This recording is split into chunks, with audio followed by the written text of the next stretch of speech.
Tomorrow is chasing new adventures and following them everywhere. Fly Emirates. Hello, tomorrow.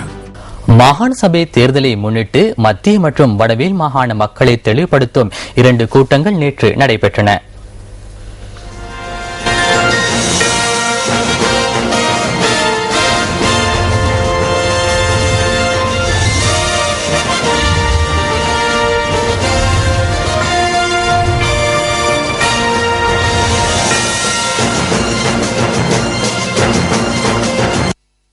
සමහර දේශපාලකයෝ ඉන්නවා ඒගොල්ලන්ගේ file එක තියෙන අල්ලස් කොමිෂන්. சில அரசியல்வாதிகளின் ஆவணக்கோவை லஞ்ச ஊழல் ஒழிப்பு விசாரணை ஆணைக்குழுவில் உள்ளது. தங்களது பிள்ளைகளின் பாவாடை குட்டையாக இருக்கிறது என ஆசிரியர் ஒருவர் கூறினால் அந்த ஆசிரியரை மண்டியிட வைக்கும் மாகாண சபை உறுப்பினர்கள் உள்ளனர். இவ்வாறு சிந்திக்கும் ஆற்றல் இல்லாதவர்களுக்கு எவ்வாறு சந்தர்ப்பம் வழங்குவது? அவ்வாறான அரசியல்வாதிகளை உருவாக்குவோர் நீங்களே அவர்களை நியமிக்கின்றீர்கள். எனினும் இன்று நீங்கள் அவர்களுக்கு ஏசுகின்றீர்கள்.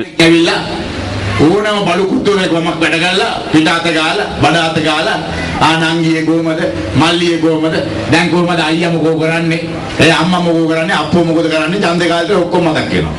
ඊට පස්සේ හරිය ෂෝක් එකකට ටූන් එකේ කී ඉන්නවා අර ඇවිල්ලා මගේ අනේ පිටාත ගාලම අනේ ඔක්කොම ඇව්වනේ හරි ෂෝක් මාත්‍යා කියලා දෙනවා. රට වශයෙන්ම විපක්ෂයක් නොදකින නිසා අපිට ලොකු වගකීමක් තිබෙනවා මේ මැතිවරණය கௌரவான்வித மத்திவர்ணයක් විදියට කරගෙන යෑම. நாட்டில் எதிர்க்கட்சி ஒன்றை காணாத நிலையில் இந்த தேர்தலை கௌரவமான ஓர் தேர்தலாக நடத்துவது தொடர்பில் நமக்கு பாரிய பொறுப்பு உள்ளது. நாம் மிகவும் பலமாக இருக்கும் நிலையில் எதிர்க்கட்சி பலவீனம் அடைந்து காணப்படும் நிலையில் நமக்கு எந்த இடத்திலும் வன்முறைகளுடன் தொடர்பு இல்லை. பதாகைகளை பொருத்துவதற்கு சென்று அல்லது கூட்டங்களை நடாத்த சென்று நாம் நமக்குள் எதிர்க்கட்சி ஒன்றை உருவாக்கிக் கொள்ள வேண்டிய அவசியம் இல்லை. அனைத்து வாக்காளர்களுக்கும் 3 விருப்பு வாக்குகளை அளிக்கும் உரிமை உள்ளது.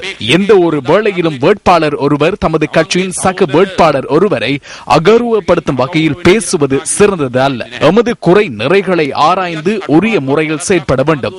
அவ்வாறு சுதந்திரமான தேர்தலை நடத்த வேண்டும். මේ කියන කරුණු පදනම් කරගෙන තමයි අපි නිදහස් සාධාරණ සහ පිරිසිදු මැතිවරණයක් කළ යුත්තේ.